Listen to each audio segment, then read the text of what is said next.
sound like. You ain't got a clue. Got me doing all the work, but baby boo ain't in school. That ain't no teacher, cause we're breaking all the rules. Long as you can keep it on the low, we the coolest of the cool. Call me Mr. Frosty if you wanna. Call me anything you like. You know you ain't seen a wrist that's colder, but I got that something that'll melt you right.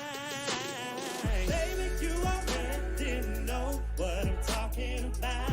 What I'm talking about. Stop pretending, yeah. There's plenty get the flow. Don't be talking loud.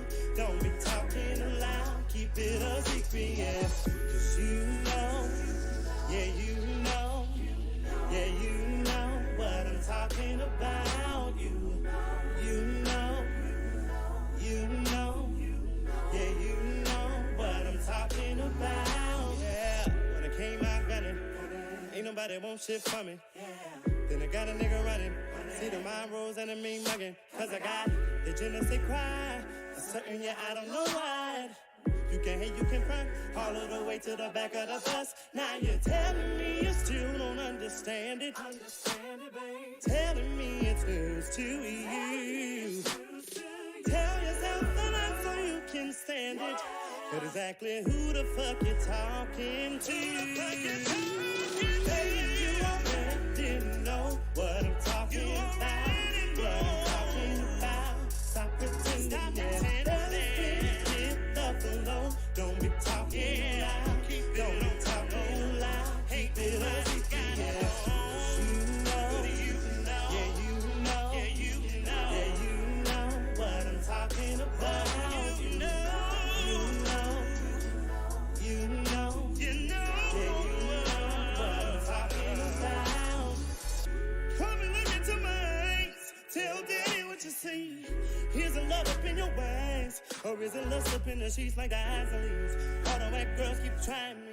Wanna get saved, wanna fuck for free. But you're into well if it ain't quietly. Baby, you already know what I'm talking about. What I'm talking about. Stop pretending, yeah. Hit the flow. Don't be talking loud. Don't be talking loud. Keep it a secret, yeah. 'Cause you know, yeah, you know, yeah, you know what I'm talking about. You know, yeah, you know what I'm talking about.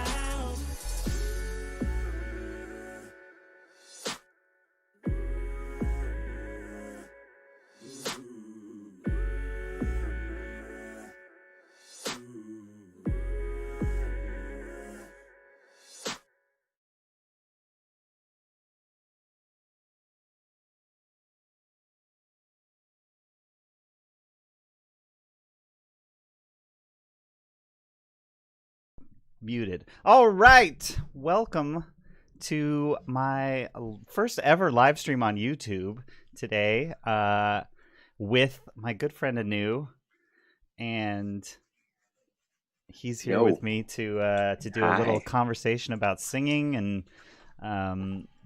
and I had done, we kind of talked about this a few weeks ago back when we talked on the phone. And, yeah, and I had released this kind of YouTube video series about singing, and you were like, "Oh my gosh, we should do something," and you kind of posed the idea to me, and so I was like, "Let's." Well, yeah. I just, I kind of follow the same thing. I do also believe that anyone can sing, so I was liking that you were breaking it down. It seemed really easy, and I always enjoy talking about how people get to do the thing that they want to do. Right. Yeah. When it comes to art, for sure. Yeah. Yeah. No, I'm the same way. And what's kind of actually interesting is that, I mean, we've known each other six years now. I think it's 2014, maybe. And we've worked together a lot. We've hung out. We know each other pretty well. But I don't think we've ever had a full-on one-on-one conversation about singing. No, actually, we've done, and it definitely in passing though. Yeah. In passing, sure, because this or that, and I've definitely picked your brain about stuff over the years. I know, because like, you're without trying to make you blush or anything, like you're definitely the greatest, one of the greatest singers, like ever, that I've seen live, that I've experienced, that I've been around, definitely that I've worked with or had the pleasure of working with. So you're just top tier talent, my friend. Oh gosh. So dear Daniel. Yeah. You're one of the greats, and I feel very excited and humbled to have you here to just chat about singing and your process and your experience and all that stuff. Well, yeah, I'm excited we can make this happen. I really am glad that we're getting to actually sit down and do this. I know, for real. Yeah. So I thought we'd kind of start by just kind of like getting into your, what's your experience with singing? What's your, when did you start singing?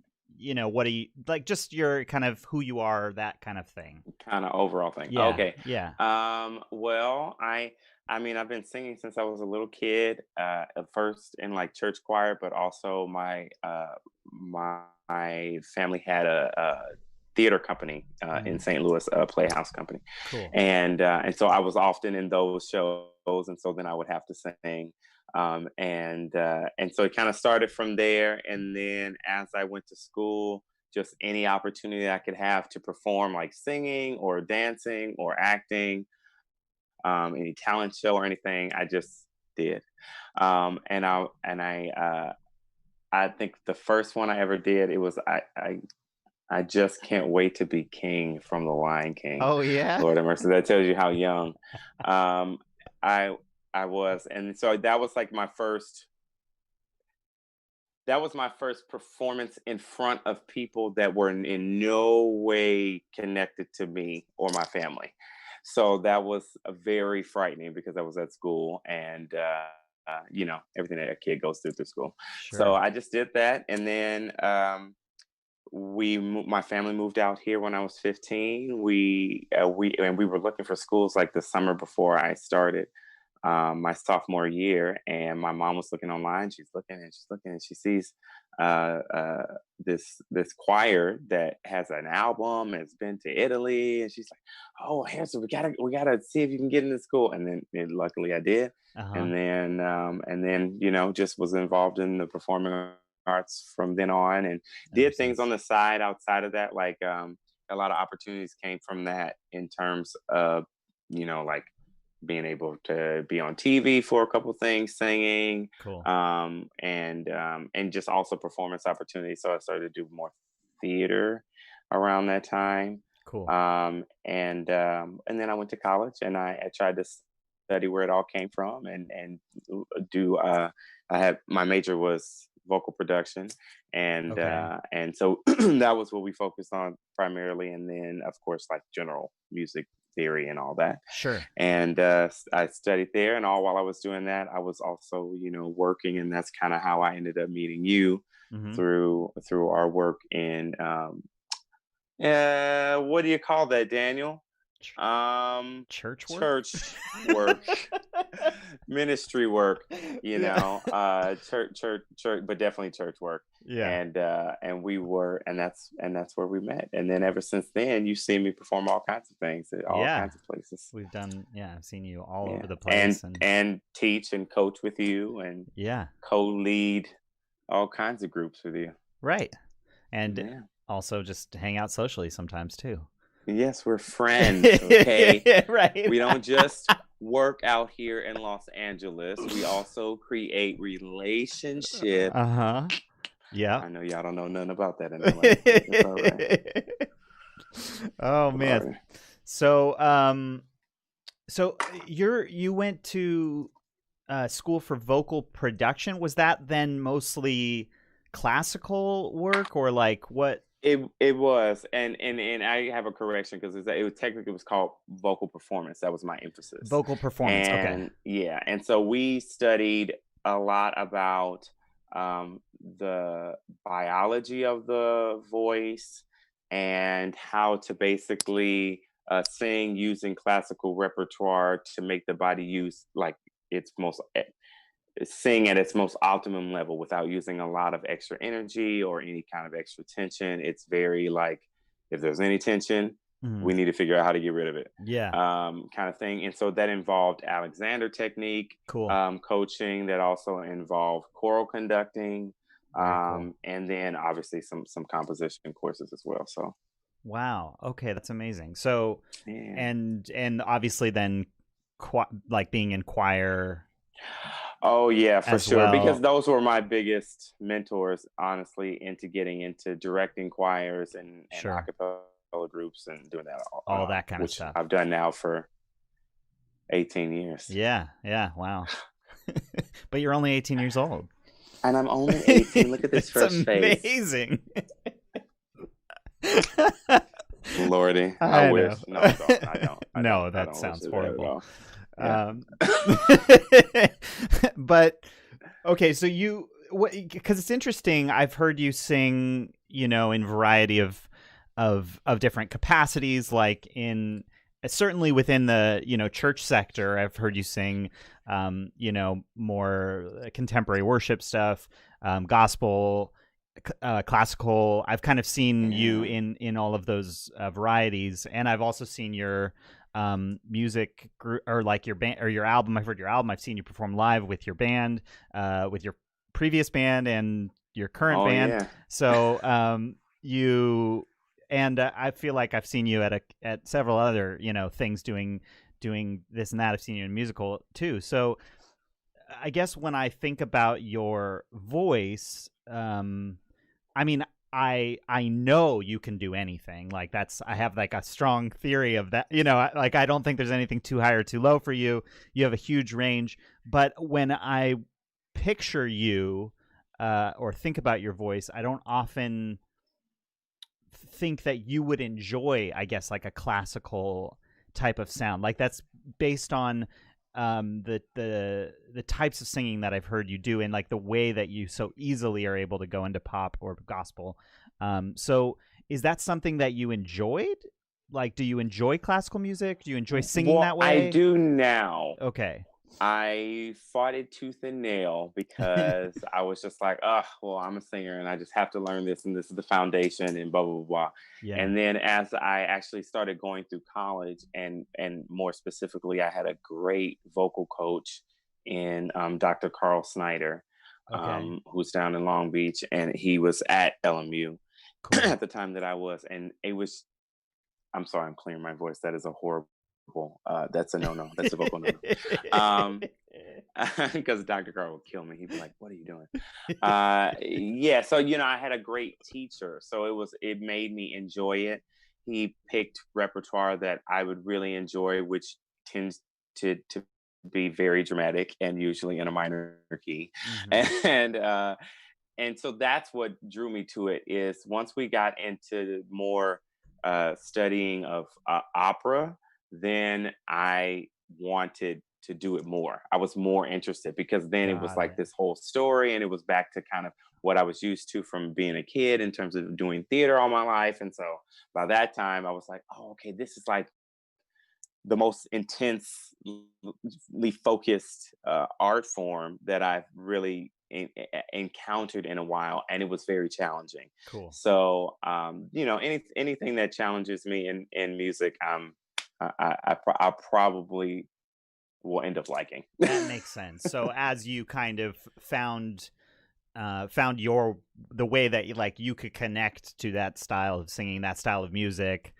for sure, then that's where you found like a passion for it. And definitely. And it also was about repertoire, like sure. I had a voice coach that he kind of just ignored what had previously been set as a classical tenor voice standard. So he had also a hard time even in the process of giving me repertoire, because he would say, well, your voice is so rich and it's so warm.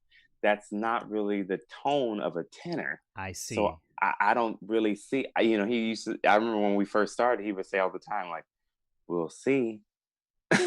We'll see if you're a tenor. And I'll be like, okay. But then he could tell that my range was so why, that you're Yeah. like, oh, okay, well, maybe it's just that if that's what you want to do, we just need to create enough repertoire that your practice being in that space in terms of placement, and things like that, so that Interesting. so Yeah. that you're not hurting yourself and not straining. Right, right. Yeah. And so they didn't think you were a tenor, or For a bit there, they interesting. questioned. I've had quite And a you were few coming in teachers saying actually I'm a question. tenor kind of Yeah, I thing? would be like, Okay. "Oh, I'm a tenor," and then they Yeah. would go, "Oh, okay." And then I remember, when I my one of my choir teachers, she used to always have me sing tenor one. So Okay. then once I started going out and actually performing, I would say, "Oh yeah, I'm a first tenor," and they would be like, "You're a first tenor in what land?" And I'd Right. be like, I guess in my head the way you're saying that, but I have been singing first tenor parts. I have the proof, you know. Uh-huh. And it's also that if I were being all honest in all vocal coaching etiquette, I am speaking in the incorrect place. I speak in a much lower voice than I sing in. Uh-huh. And probably if I didn't want to sound like this all the time, Right. then then I would be singing in a great place. And then when I would say, "Hey, I'm a first tenor," then everyone would say, "Oh, of course, Right, right, right. yeah." And I'd be like, "Yeah, doesn't it sound like it?" I mean, But I talk like this, I and think so that's that causes better. a whole bunch of problems. Well, what's kind of interesting is that your voice, you've got like insane notes, but you do have a weight to your voice that I would say is like uncommon in first tenors, especially, and that For which sure. is like a positive to you. It can. Uh-huh. If I'm singing more musical theater, Mhm. or if it's very poppy, and I I'm in a context where I have to create that tone, it being a play, Right. or I'm playing a part, even in like a band, like if I was in a cover band, it's like, okay, well, then I'm playing a part. I kind of have to sound like Queen if I'm a Queen cover band. So Sure. it's so I'm going to change. In those contexts, I would have to change it a lot. Mhm. Um, uh, but I also kind of allow myself to just be like, well, it's my voice, and though I'm singing this song, this is not whoever performed it's not their song to own forever, and that's the only way it can ever be sung. Like, Right. I'm an artist, and I have liberty to arrange it as I see fit, or present it more authentically by using what my own gifts, which might be that I belt a B. Mhm.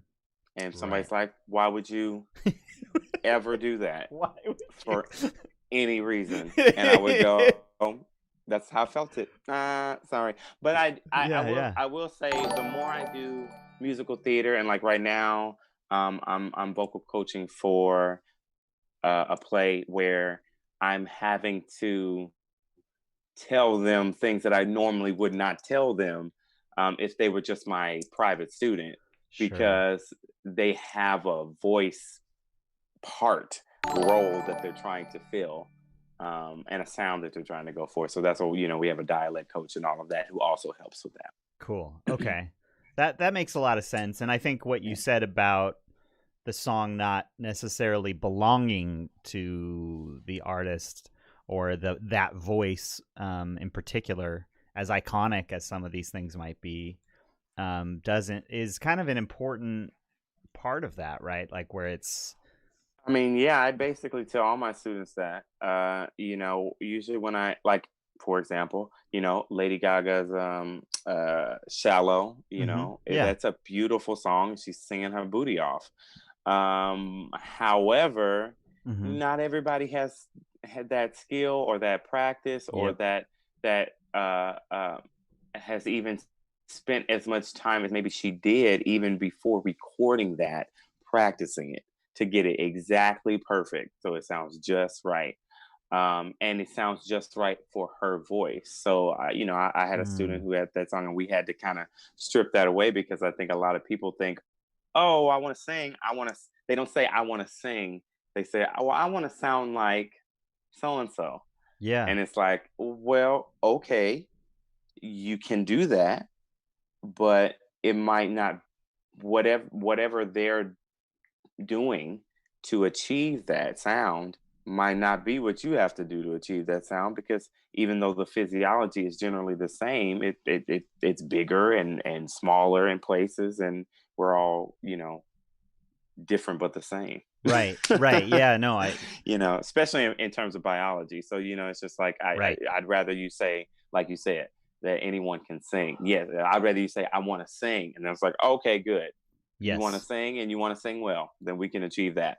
But if you Totally. say, I have this song by Ariana Grande, and I want to sound just like her, Uh-huh. I'm not gonna make a joke. Then you're gonna have I feel like you're gonna have a harder time with the singing, or a longer process with learning how to sing, if that's your focus, as Sure. opposed to just I want to sing the song that Ariana made famous. Yes. Yeah, no, I think you're 100% right on that. And cuz that when you do that, if you were to say I want to sound exactly like this person singing this song, that's more of an impression, in a way. It's more of a mimic, which there's nothing and some Nothing people wrong with a can mimic. really do that. Every once in a while I feel like you hear like some 14-year-old girl who like sounds like Whitney Houston somehow, like singing her exact song.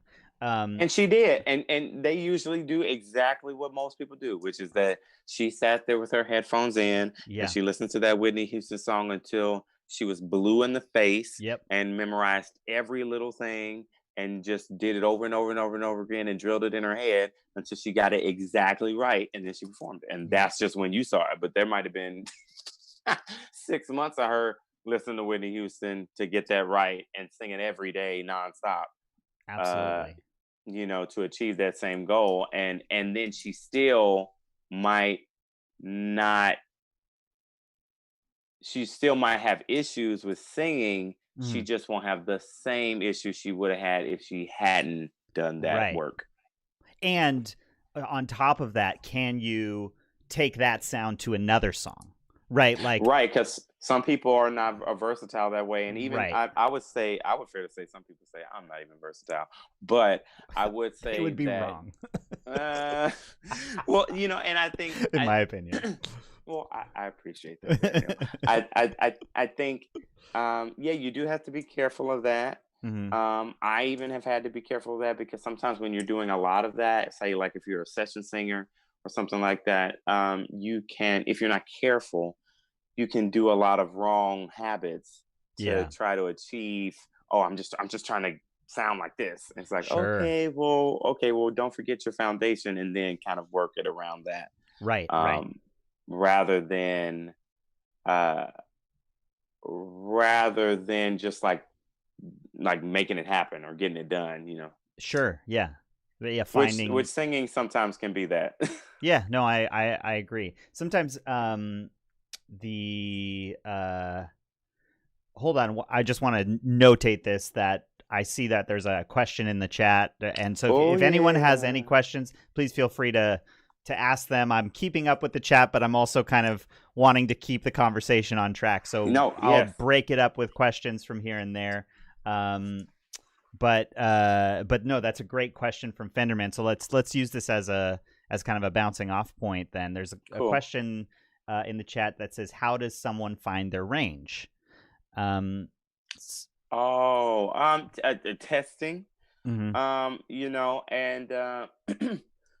And also being aware that your voice range will change Yeah, over time, right. at just because of aging or just use. And so I would say, if you're really trying to look for your range, then you should use vocal exercises. You can look up a few like little drills, and then you just kind of, go up half step by half step, and go Yeah, down half step by half step, and kind of see how low or high you can sing without having to make a lot of pressure to make it happen. Right. Because then that'll be your natural range. So like my range on the low end is like a E flat. I think that's two or three or some. I'm not looking at a keyboard Low. right now. Uh-huh. And then my high range is like a B4.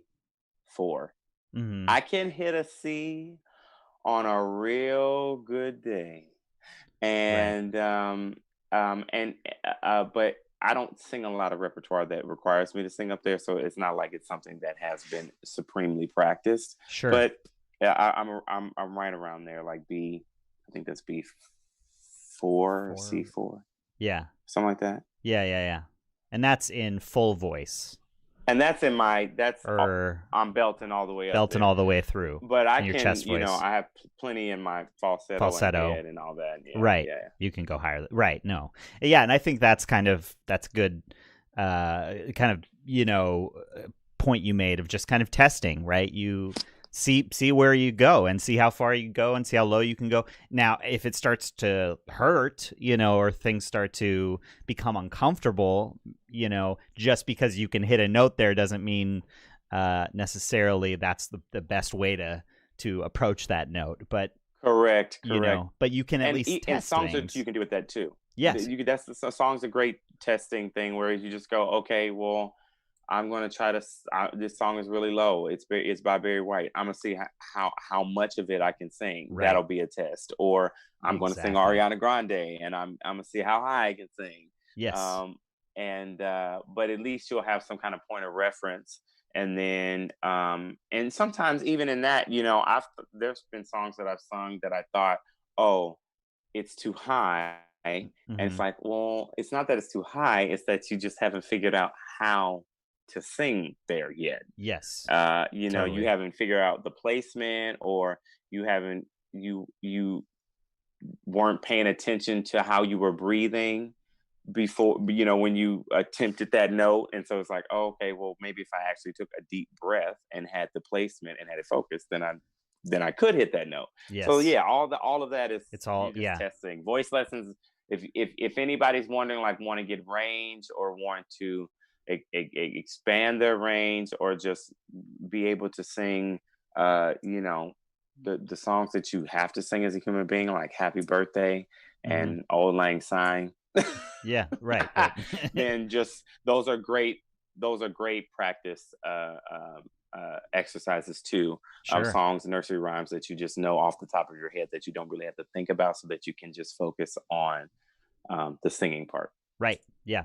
Yeah, and I think Maticorn in chat brought up a good point of doing warm-ups and stuff like that, and you can actually find, I'm sure, I haven't looked for them personally, but I'm sure if you just went in tenor warm-up on YouTube, you get a great tenor warm-up, and you see everywhere. Yeah, you'll see, like, okay, I can, this felt good, this didn't feel good, etc. But as you said, also a private voice lesson where someone is literally sitting there listening to your voice, helping you out, figuring out, because like we said, everyone's voice is different. The physiology is the same, but but there's a different way of approaching and attacking everything. And so if someone is there, even if it's just for one lesson, and you're just like, I just kind of want to see where I'm at and get maybe a few helpful tips or whatever, then at least that person is going like, and warming you up and warming you down and saying, okay, you're kind of here, this is where you live. And also then you can know, at least within yourself, like, okay, that's where I am, but my voice is a muscle and it works out the way that I might do push-ups, and eventually. Well, okay. Now see, I'm glad you said that. Yeah. Because your voice is not a muscle. Okay. Your voice is a mucous membrane. Oh, okay. Okay, so it doesn't necessarily operate the same. It is surrounded by muscles. There you go. And okay. They pull the mucous membrane tight or taut. Yeah. Right. As we sing, so that the air can do its bouncing thing. Right. Off of them. But that is a common misconception that sure. You're working your voice out. You're not really working your voice out. Yeah. unless you think of the entirety of the instrument of the voice. Then, yes, you are, because you Right. are taking a deep breath and your diaphragm is Sure. lowering and your lungs are expanding and you are focusing your air from the bottom to a specific placement spot, just like it's billiards or Right. pool or geometry. Right. And Right. then you are, and then you're focusing that sound and it has a certain pitch based on how fast that's happening. Right. Okay. So yeah, in that entire mechanism, They're then yes, you're right. working out the voice. But right here, The actual chords themselves. Yeah, no, please don't do it to me. Well, I feel And like just when you said it, my head was like,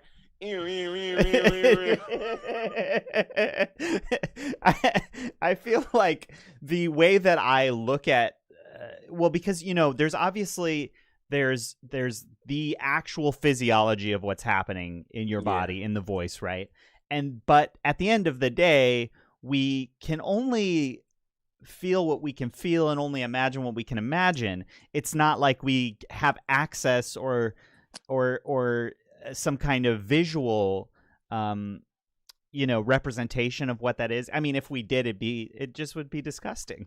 And yeah, it'd be when you go to the ENT you're and right, they they go, stick okay, to say the thing. and you're like, oh, Yeah, yes, yeah. Nobody wants to see that. And but so but they do, like you said, we are on YouTube, so you can look find it. on YouTube, you can find a video of a scope of someone singing and see exactly what that looks like. So then Mhm. you're not like, oh yeah, I'm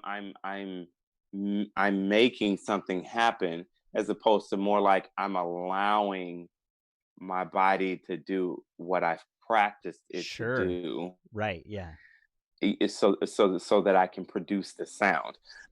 So it's all, I'm very much in all in terms of perception. So it is how you look at it. Right. Even for having no basis for singing or being confused of like, I don't even know what my voice is. I don't know what voice part I sing.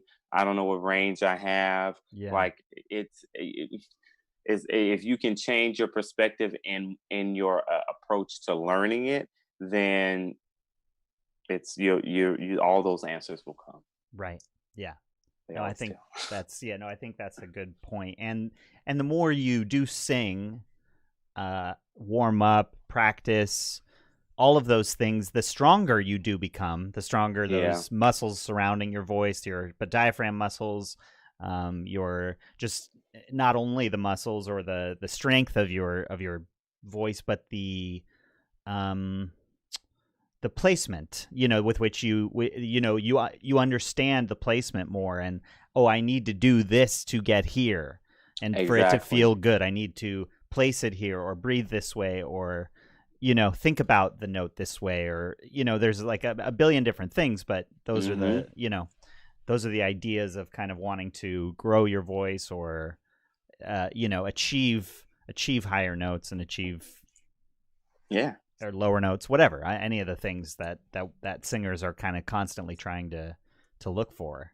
I know when I was young, or when I was like first learning to sing in high school, 15, 14, Hmm. whatever, I just was like obsessed with getting higher notes because I felt like everyone, like that I was trying to sing along with had them.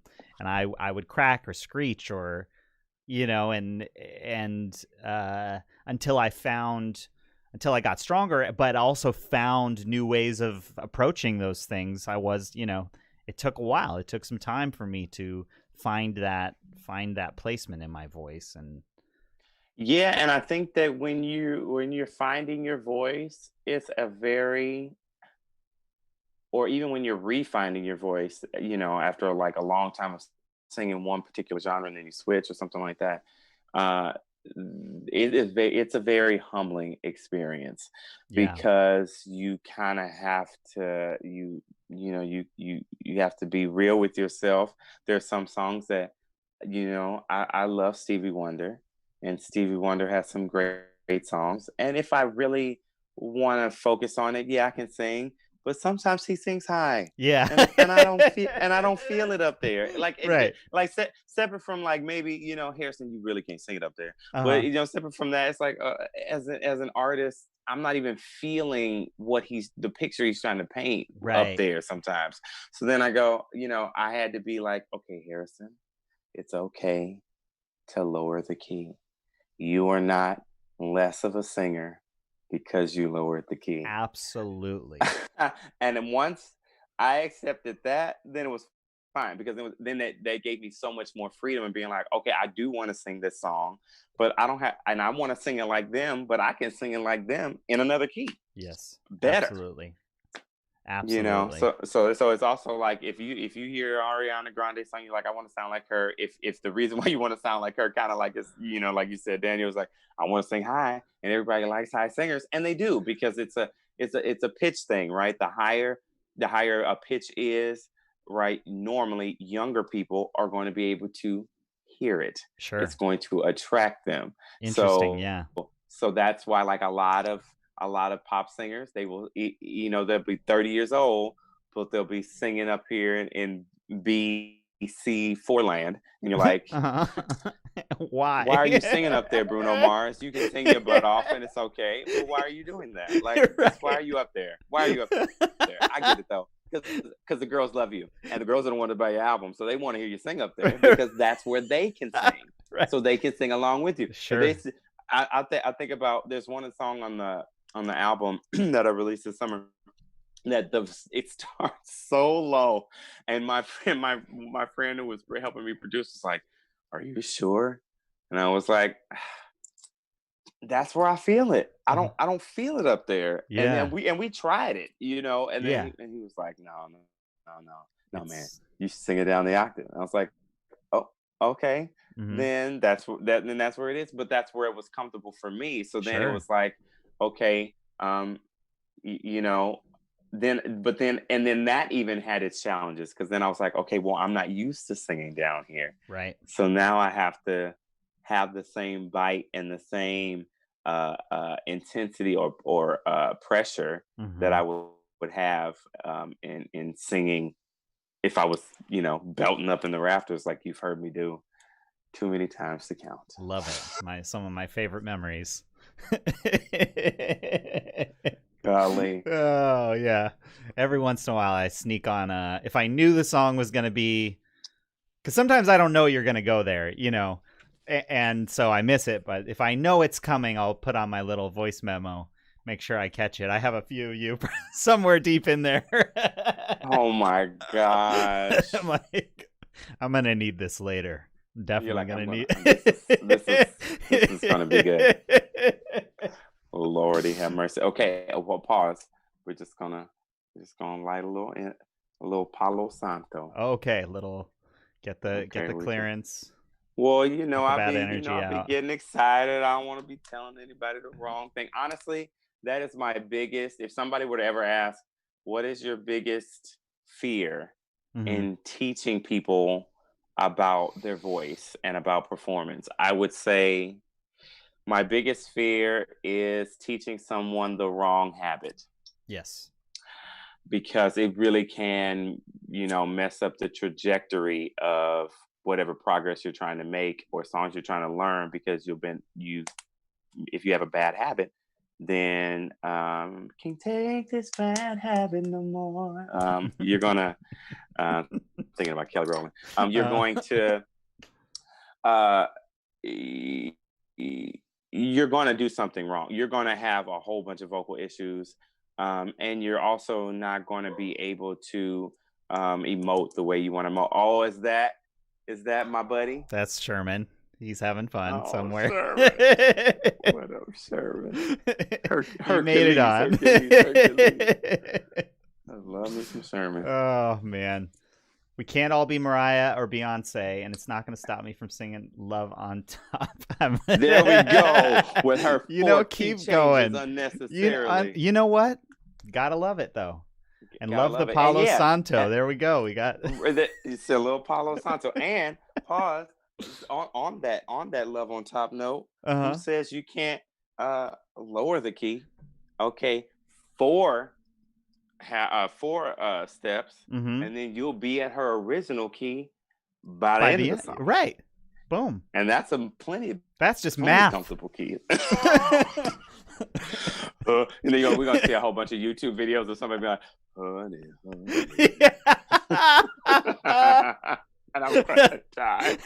I'm gonna be like, I said it. I did say that. What's kind of amazing about this key change stuff is that in our technological age, like there's literally apps where you can put in the music or a karaoke track even, and lower it however many steps you want. Like, I mean, that didn't exist 15 years ago. I don't think, maybe no, but it helps. It helps and it hurts. Sure. It's a double-sided coin because, well, I always encourage my singers to be musicians. Mm-hmm. I don't know if everybody does that. I know sometimes you just want your singers. You just like, I just want to sing. I learn the music later. Yeah. But I do try to encourage that, because then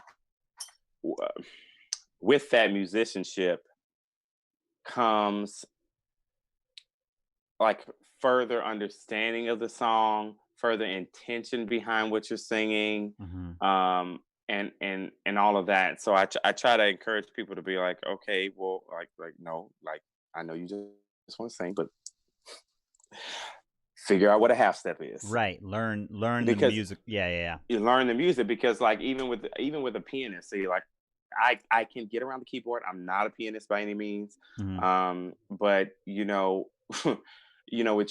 with the idea of transposing, it's very easy to just just press a button, right, hit the button, and it's transposed. Right. I don't have to think through actually interval to interval, right, what new musical reality I'm in, for lack of a better term. Yeah. And you know me, Dan. I just like go on and learn how to transpose. Don't use the button. Don't punk out on the button. Sometimes it's been a long day, though. But it's been a long day, or like in the case of me, I don't play piano, so sure. It's like trying to do that on the spot would be utterly painful, mostly for the listener. Yeah. It'll be changing back and forth, like, right, wrong key. I'm sorry. Lord. Oh man. So one of the things that I really am amazed, well, it's kind of two things paired, but I'm really amazed that you do so well, that I don't know how, I don't do well, and I understand them physically, but I've never been able to riff particularly well, and you're like a master riffer.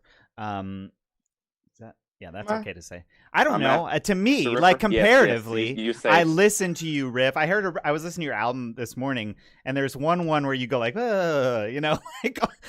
it's just so thrown in there, and I was like, holy shit, but in general, you can, at least from my perception, I've heard you riff, go off the end on things, and I would imagine in no way is it prepared or planned, in a lot of ways. Whereas some people would go this is how I'm riffing at this point in the song, and I've practiced it and I've worked it out. But you can kind of, initiate it in things and put it places where you had no intention of doing it until you got there, at least from my perception. Yes. I mean, well, that's that is, definitely the essence of improv or ad-lib. Yeah. And for me, I when I was learning the process of that, it wasn't like I learned that and then it was perfect. It was like I listened to a lot of people who did vocal word painting or did ad-libs that I enjoyed, or that I felt were best fit the music I was singing. And I'll be like, oh man, that they do that right there, and that exactly what they're feeling by them doing that ad lib right there. I like that, so I'm going to practice it. And so then over time, I would break those ad libs down, practice them really slow, pick up the speed until I could get them at tempo, and then I would just it was like the process of doing that then gave me this bucket of all these little ad lib types, or combinations that I could do that over time. So now it's just like, okay, when I'm wanting to feel a song, or I'm wanting to emote, or I'm actually wanting to word paint and emphasize anything, then I will be like, oh, okay, I always have my bucket to at least have some kind of basis or reference Mm-hmm. from which to then put it together like a Lego piece, Right. basically. Right. Yeah. Okay. That actually makes a lot of sense. It's like, it's, I'm just equating it in my head to like dancing. If I were to take a dance class, I would learn my pirouette and my chaîné and my plie and my this and my that. And at some point, someone, a choreographer or myself, would go like, I know all of these separately. And now I can, whatever, put them in different ways, move them around, because I know the move so well that Exactly. it's like part of you. And with songs it's really easy because you have a melody. Mm-hmm. Well, sometimes you do. I'm trying to be nice. You have a melody. So Yeah. that means you at least have a framework. Yeah. So then, especially with ad libs, say in like pop music, like if you sing a lot of that, or even if you're singing musical theater, Mm-hmm. you can see, okay, I have space here. I have a space of nothing, because either there's a rest, or there's a bunch of rest, or it's an interlude, or there's nothing being sung there, or there's nothing being solos there. Right. So then I have this. So then you see, okay, I have a spot here, I have a spot here, I have a spot here, I have a spot here, and then you go, and then you'll, when I'm singing it, I'll just know that. I'll like know this. I'll know, okay, there's these spots, and then I'll just try to think musically while I'm doing it. And I think that was the last piece in trying to take the ability of doing a whole bunch of ad libs and then being more intentional with them. Mm-hmm. Whereas then I'm looking at a whole piece of music, especially if I've looked at it ahead of time, then I can see, okay, there are spots for improv, mm-hmm. But when, how much, then the question becomes, okay, how much, and when, okay, Right. is if I do it everything at the beginning, Mm-hmm. well, then have I kind of Peaked. run out of things, place to go, or I've run out of heat. Yep. And then it's like, okay, well then, so that's why being a musician is so important, because that musicianship allows you to understand things like, not only does the story of a song have an arc, Mm-hmm. Not only does the melody of a song have an arc, but the performance of a song also has an arc. And how to do that comes just with practice. It's back to, like you were saying, practicing the different drills and things to get your range, or trying different songs, that testing aspect, that music, because it is both science and art. There's this exploratory scientific kind of analysis that can take place, that allows you to then to be more intentional with your art. Yeah. So it's just practice. I used to see Daniel, before you knew my intentional ad libbing. Phoebe could tell you, my sister or my mom, who's both performers, they could tell you, I used to run amok with that. And honestly, it was because I used to listen to music at a time where that was what people were doing in popular music. They was running all over the place, and part of that had to do with Beyonce, love you to death. Mm-hmm. And her own maturation and growth with her voice, that we've been able, luckily, to see. And to show that that's an ongoing process, learning your voice, having your voice work the way at its most optimum level. That's all a process. Yeah, sure. Well, and I love what you said. There's the idea of the riffs in general, right? Like or the ad libs or whatever, the improv in general, and then there's also knowing when and how to place it, which is kind of a separate skill. And they're combined, but it is a separate skill, and I'm sure some artists would say it's art. Mm-hmm. You know, you can't really, there's not much judgment that you can have on it. So if that person is emoting that way and it's like, this is how I feel it like I got something I got to respond for every line I'm saying. I got Yeah. an emotion I want to emphasize for everything that I'm all my lyrics. Yes. That they more power to them. Yes. I wouldn't say don't do that. Right. That's just my own personal taste and the taste that I've grown accustomed to from the music that I prefer. Right. And there's a knowledge underneath all of that, kind of, is what I'm Yeah, gathering. Is there's the knowledge, there's the definitely, practice, there's the understanding that's underneath the artistry, the living in the moment, the for that sure, you're definitely able a to lot of that. achieve because of all the other work, Yeah, which yeah. It yeah. kind of reminds me of being in theory class when I was taking theory. I used to rush through my tests and my homework, and I would get A's. But then the teacher would write above the thing. He'd always say, "It gets harder," Yeah. because I would just be trying to rush through it. And he Mm. wanted to make sure I understood. Okay, like this is the You foundation, got to so know we this. have Yeah. to make sure you know this because then we're getting ready to learn some concepts and theories Yeah. that are going to expand that to the point where you could get lost from where it comes from. Yeah. Yeah. Even in its eccentricity as whatever kind of style or technique or theory, it came from a place, a starting place, or at least a framework that then you can, manipulate as you see fit. Right. Yep. But at least you have one. You're not making you're not reinventing the wheel. Right. Yeah. No, I think that's a great way of looking at it. And it's like, I would imagine, I'm not a builder, but if I were to build a house a really cheap house and a really nice house, you probably build the house the same. And then what Mm-hmm. makes it nicer is all the extra crap that you put on it, the better wood, the better whatever. And it's the same thing. It's that foundation is the same, Yep. or is important to have in order to do those, those things that we all, including myself, look at and go, how, Right. you and I think there's there's like a certain level where I've always been under the impression that for some people it just is easier. It just comes more naturally. And do you like subscribe to that idea? Do you think that that's true? I I do and I don't.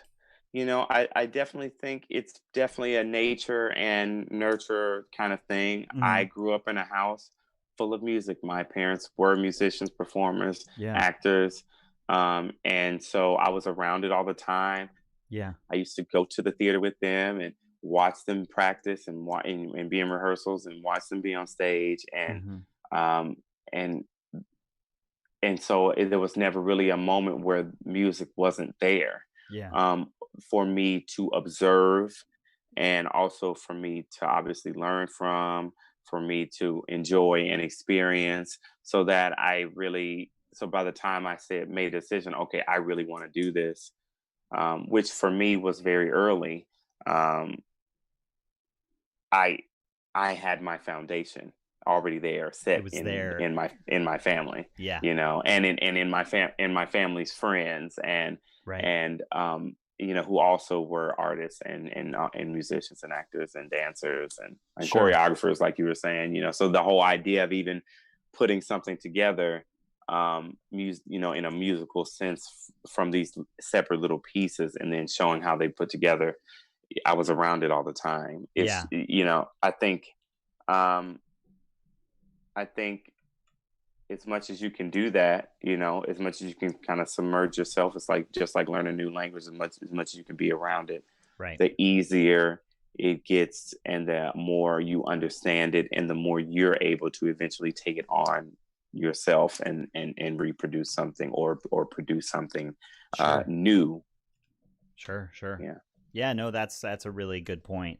I actually similarly, like I come from a family of musicians as well, so it was you do when you grow up around it. Like you said, it's just seeing, seeing the people that are raising you, at least, being in these positions, putting themselves out there, having this set of knowledge, sharing, because you're asking questions because you're there and you're a kid, and then also their friends are there who are also musicians, and then, or whatever. And so it just kind of the sponge quality of that, of just being a kid around that stuff, I think can be helpful. And where you decide to take it from that point, obviously, is, up to you. Like I as a kid didn't really want anything to do with it, to do with music, and I fought it, and you couldn't tell me that now.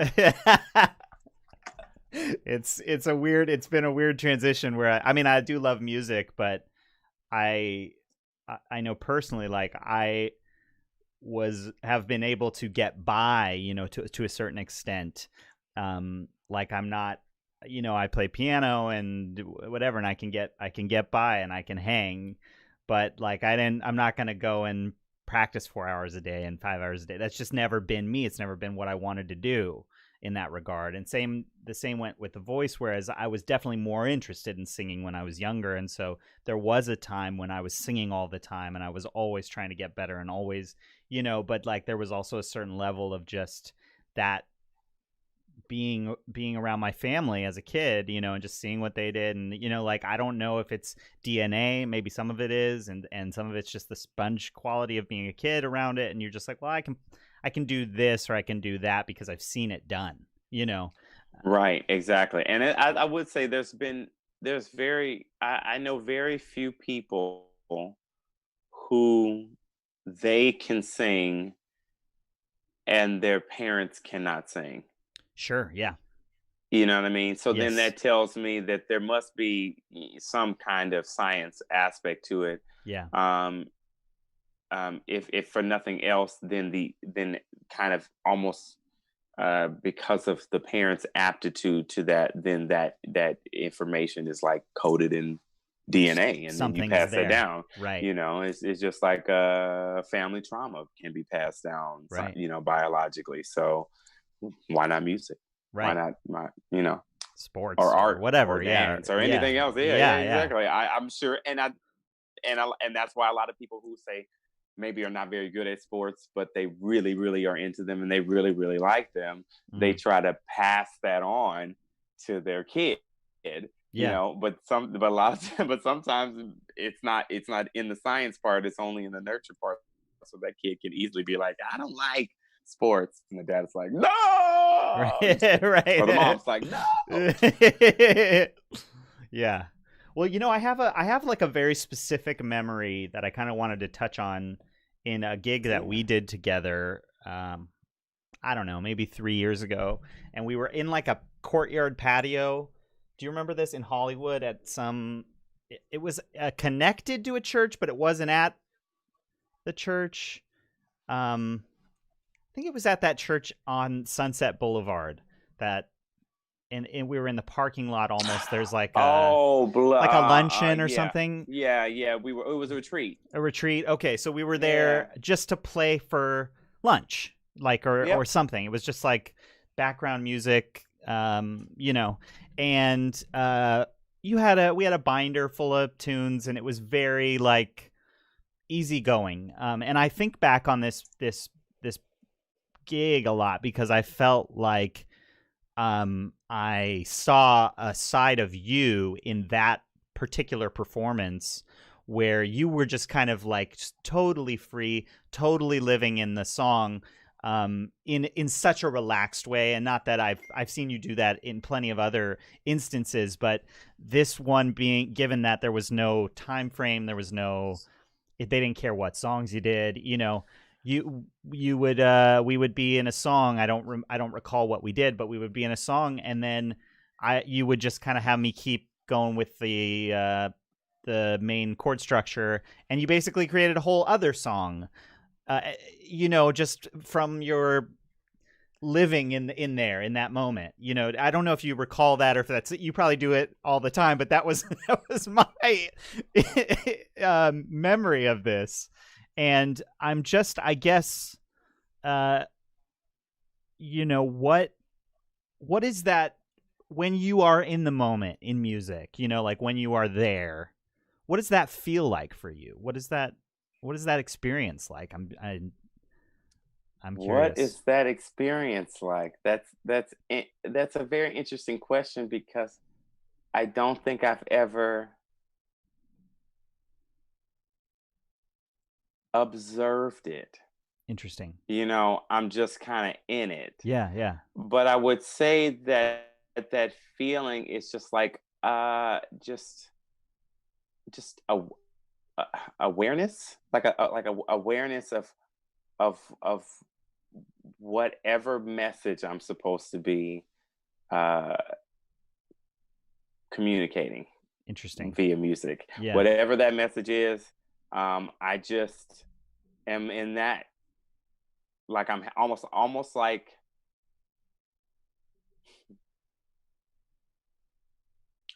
almost it feel like you were having a conversation with yourself Mm, about the song through the song.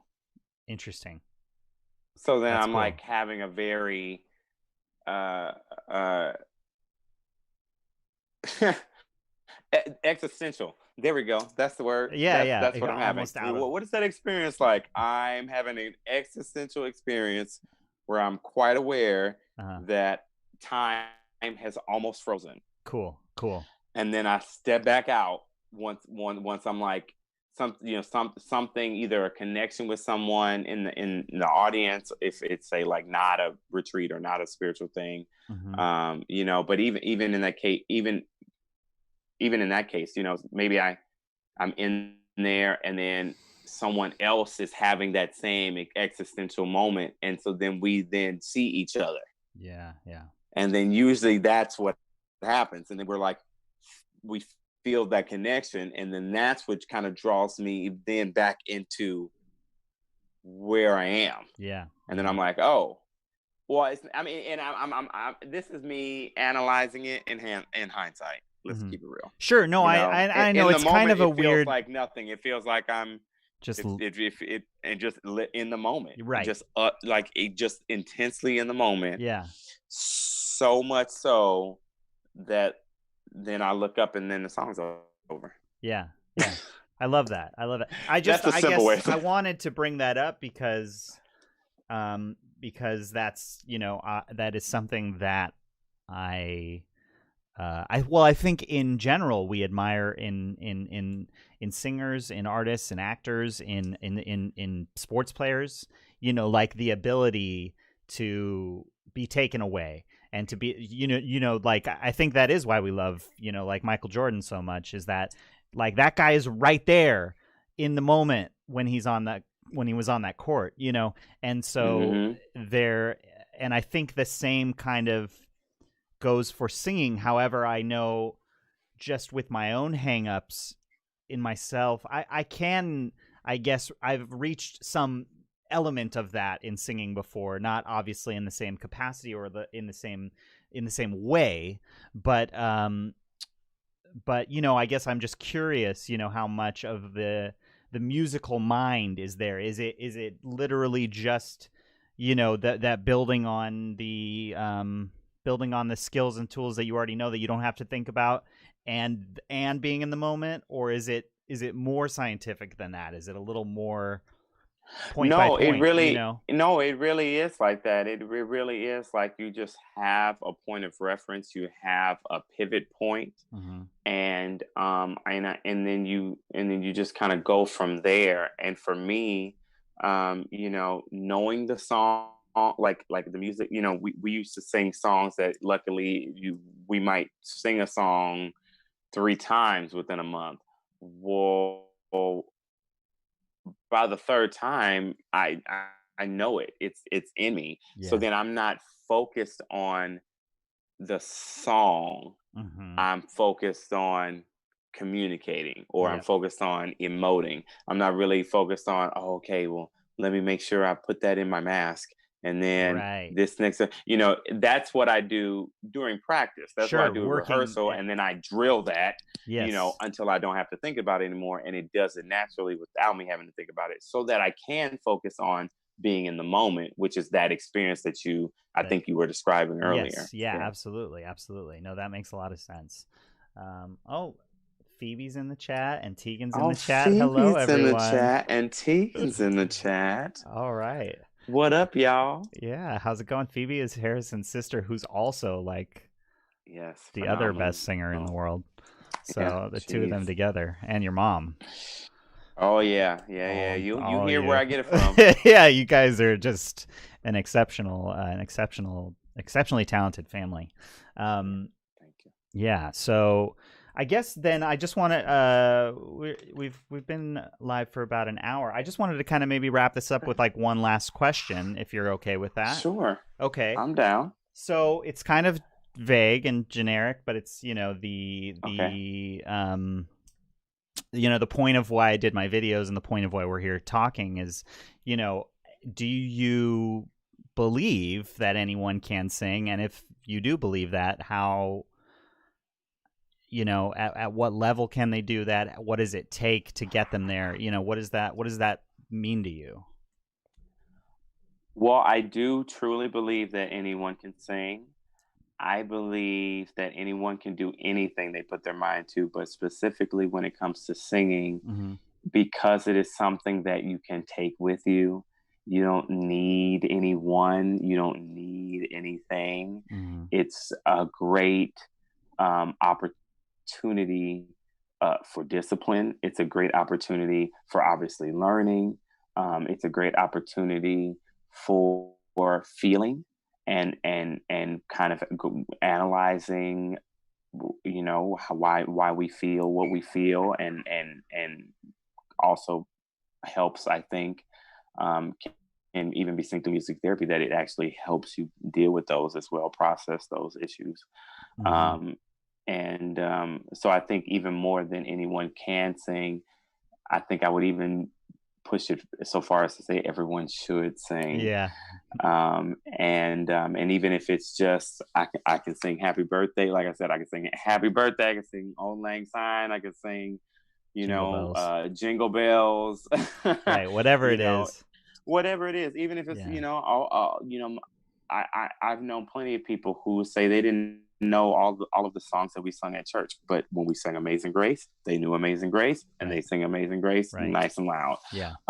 And they sounded good. So and that did something for them, that they were able to participate with everybody, Mm-hmm. that they were able to access the moment. Mm-hmm. I think all of that is important. So I would say, yes, everyone can sing. Everyone should sing. If you want to sing, it's very easy. I think it's even gotten easier with technology and Right. people like you, Daniel, who will break it down into easy parts, and also explain it in such an easy way that the student or the learner Mm-hmm. is not bewildered by maybe the goal they want to achieve, but um, but can see that their goal is a journey. Yes. You know, Absolutely. that it starts with, I just want to sing, I just want to be able to sing, or I Mm-hmm. just want to be able to sing something, and then eventually it gets to, I want to be able to sing this, and I want to be able to perform this, or I Yeah. want to sing this, and then it becomes, I want to sing this for my wife, or I want to sing this for my husband, or I want to sing this for my boy, for my graduation, or my quinceanera, or Yep.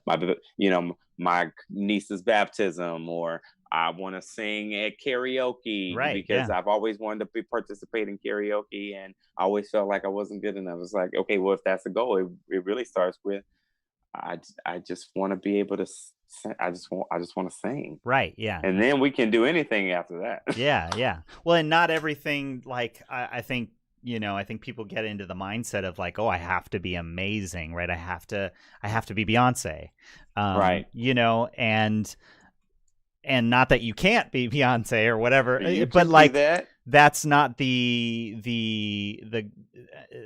goal. You know, it starts small. It starts with like, Yeah. okay, let's just get you singing, let's get you feeling, let's get you understanding a few things, and that you can do, you know, easily. That's not even difficult, because we all, Mhm. you know, we all had to sing some kind of song in kindergarten probably, you know, and at your church service or at your, you know, bar, soccer Right. game or whatever, you know, like people sing. And so the you know, sometimes the older we get, the more shy we get, the more inward we get, and the more vulnerable singing feels, when there doesn't always have to be an end goal, you know, or the end goal can be very small at the moment, and then reach that, and then you set a new end goal. You don't have to, you know, you don't have to go to the next thing. So, or you don't have to put that much pressure on yourself. That's all. I Right. guess that's what I'm getting at. And I agree. I think that's the biggest barrier or obstacle, is that there's just so much pressure because you want to be good. Everybody wants to be. Who doesn't want to sing like Beyonce? Who doesn't want to sing like these people that we listen to on the radio and on Spotify and everything? I totally get it. And you can do that. And what I think will happen is you'll learn exactly what that person that you're looking up to eventually had to learn, which is they had to start real small and then piece by piece learn the foundation and then expand that foundation. And then eventually, you know, Beyonce wasn't Beyonce at 9 years old. Beyonce is now what, almost 40 years old. So Right. it's been a long trajectory of her from, I think, when she started at 9 to her being 38. Right. There's a whole bunch of practice and experience, and she's been able to do her skill at such a level that it makes it so that, you know, it's a well-oiled machine. All she has to do is just, as Warm she up. says, show up with her and a mic. Yeah, there you go. And There that's you all go. she got to And do. it took a long time to get there, obviously. And it took a while to get there. Yeah. Exactly. Right. Exactly. As you're saying. Even with her superb skill, Yeah. even with her, you know, having skill that seems at this point purely scientific and Right. not nurture at all. Right. Right. You're like, how? It's not possible. Oh my gosh. You're like, what? Oh, there's a few messages in the chat. One from your sister. Oh, Tegan yeah. says you guys are doing a great Nice. job. Thank you very much. Okay. We're having fun. I'm so appreciative. Here we are. Yeah. And Phoebe says, I love y'all. This was in my recommended vids when I logged on for my daily yoga vids. Hate I saw this so late. I agree. Everyone can sing if you have the 2 DS. Oh, desire and discipline to practice. The 2 Ds. Desire and discipline to practice. Desire and That's discipline. the real. There we go. I love that. I love that. The 2 Ds. And that's from Phoebe, who, you know, she's a queen too. So she's hardcore. She's she gets hardcore. me in line. Yeah, so I love it. She's the one who tells me, hey, why are you doing all that running? Why are you doing all that ad-libbing? Right. And I'm sorry that we took you away from your exercise, but you know. Right, exactly. It is what it is. Yoga, Daniel. Yoga. Oh man. So, all right. So just to kind of wrap this up, I wanted to give us a minute to just promote your album, and because it's so wonderful. Yes. I've got links everywhere. So if you're on Twitch, you can do the ! A new music, which will take you there, and then in the description on YouTube, you can find that as well. But I just wanted to kind of give you a moment to plug it and talk about it. Yeah. My album is out. It's called Journey. It's both. It's all about, you know, finding yourself and finding your voice, and more specifically, refinding your voice, because most of the time we actually know who we are and we know what our voice is, but life kind of gets in the way, makes you forget. So it's really about that, and it's all about love. And I got to work with some great people. A producer friend of mine, Dylan Caligiuri. I got to work with some great musicians, Brett Grossman and Stephen Hawker. Awesome. It was graciously mixed by my friend also in ministry, Ronaldo Cartagena, and Cool. and they just helped me pull it all together. And I hope you enjoy it. It's out on SoundCloud. It's coming to some more streaming services soon. It's been a little delayed, but I appreciate you all for checking in and sticking out. And I appreciate you, Daniel, for inviting me for us to talk about this. Because you know me, I love talking about singing and music. I know. I could do it for hours and hours and hours. I mean, it's. I'm so appreciative that we did this and that you took the time. You know, we made this happen, and you came to me with the idea.